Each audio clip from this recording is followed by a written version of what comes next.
Sepak bola seharusnya tak layak menentukan hidup dan mati dari nyawa seseorang. Tidak peduli seberapa setianya kelompok supporter mendukung tim kesayangannya, atau juga betapa bencinya antara satu kelompok dengan kelompok lainnya, menghilangkan sebuah nyawa manusia tidak sebercanda itu.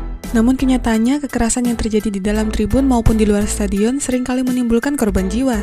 Tak peduli itu di Indonesia, Inggris atau Italia, pernah terjadi hal serupa. Jangan lupa tekan tombol subscribe dan lonceng untuk mendapatkan notifikasi dari Epic Football.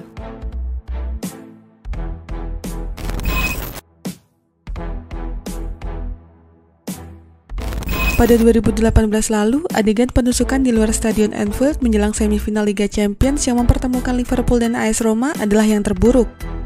Telah diputuskan bahwa pelaku yang bersalah pada insiden tersebut adalah oknum supporter AS Roma yang melakukan penusukan terhadap supporter Liverpool Sean Cox. Ia sempat dirawat di rumah sakit dalam keadaan kritis. Tapi sayangnya ini bukan kejadian pertama Ultras Roma atau juga klub lain di Italia terlibat pada insiden berdarah seperti ini. Mereka memiliki perjalanan sejarah sebagai salah satu kelompok ultras yang identik dengan kekerasan dan pandangannya yang radikal. Jika menilik dari sejarahnya, ultras berasal dari kata Latin yang berarti luar biasa atau ekstrim. Kalau di sepak bola, istilah ini dikenal sebagai kelompok supporter hardcore yang perilakunya dianggap luar biasa. Di Italia, kelompok-kelompok ultras terorganisir dan menjadi elemen masyarakat sipil yang sangat kuat.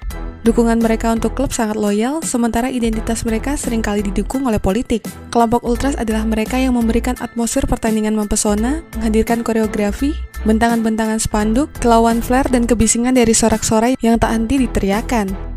Fenomena ultras di Italia mulai muncul pada akhir 1960-an, berawal dari konflik sipil yang terjadi, kemudian masyarakat Italia pecah menjadi beberapa kubu. Para pemuda kemudian mulai menyentuh politik, mengadu domba faksi paramiliter sayap kiri dan sayap kanan. Ketegangan tersebut mengarah ke sepak bola yang kemudian memunculkan kehadiran kaum neofasis dan komunis. Kaum-kaum ini keberadaannya cukup tangguh sampai menduduki tribun-tribun stadion di Italia. Di AS Roma, ada dua kelompok ultras yang didirikan pada awal 1970-an, yakni Fedyn berlatar belakang kesetiaan terhadap sayap kiri, sementara kelompok Boys Roma ada di pihak sayap kanan. Oleh karena bercampur dengan politik, kekerasan di sepak bola mulai sering terjadi. Masih menyangkut kasus penusukan Sean Cox, disebutkan kalau penusuknya adalah salah satu anggota dari Fedyn. Si pelaku ini aktif hadir di Curva-Sud Giallorossi, meski nggak semua ultras senang merusuh, namun kelompok ultras AS Roma dikecualikan. Untuk perkembangan ultras di Roma sendiri, masih ada sangkut pautnya dengan kejadian pada 1944, di mana Nazi melakukan serangan besar di kawasan Quadraro, Roma.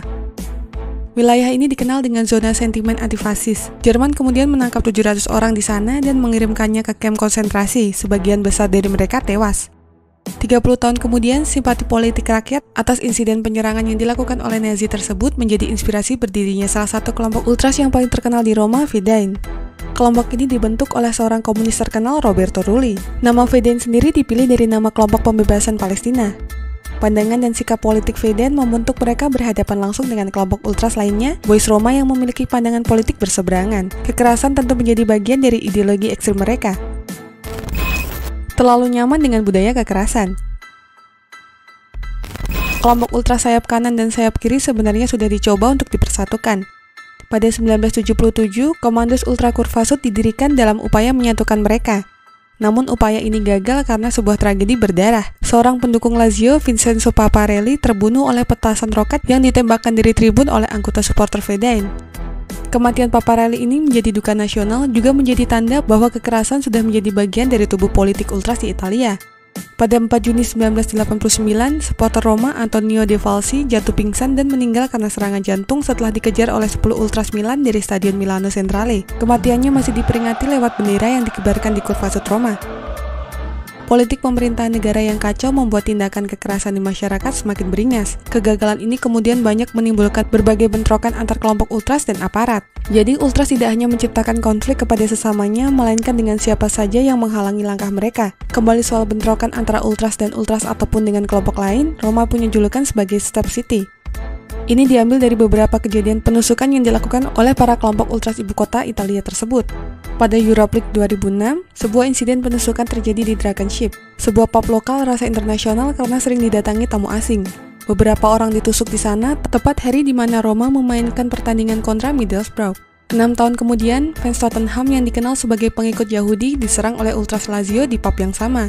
Namun setelah dilakukan penyelidikan, dua pelaku penusukan itu merupakan anggota ultras Roma, bukan Lazio yang merupakan lawan Tottenham pada hari itu.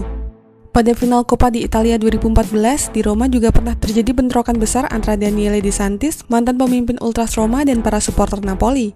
Menggelikan karena pertandingan final itu tidak melibatkan AS Roma sama sekali, namun karena rivalitas sengit antara Roma dan Napoli, terjadilah kekacauan itu. De Santis menembak 3 supporter Napoli. Hingga hari ini, kekerasan dan keterlibatan politik di dalam tubuh Ultras masih kerap terjadi. Namun perlahan, beberapa kelompok mulai menyadari tujuan mereka berdiri di tribun, mendukung tim mereka dengan cara positif, dan menciptakan atmosfer yang bisa membantu membangkitkan semangat serta menjadi tontonan yang menarik. Kekerasan dan sifat barbar adalah tantangan yang harus mereka binasakan. Meski itu dilakukan oleh kelompok minoritas dari sebuah kelompok yang lebih besar, namun kekerasan yang dimotivasi oleh persaingan antar klub maupun afiliasi politik adalah sisi gelap budaya Ultras di Italia yang masih sulit untuk dihilangkan. Dan itulah informasi mengenai dunia sepak bola dari Epic Football. Jangan lupa untuk like, share, dan subscribe.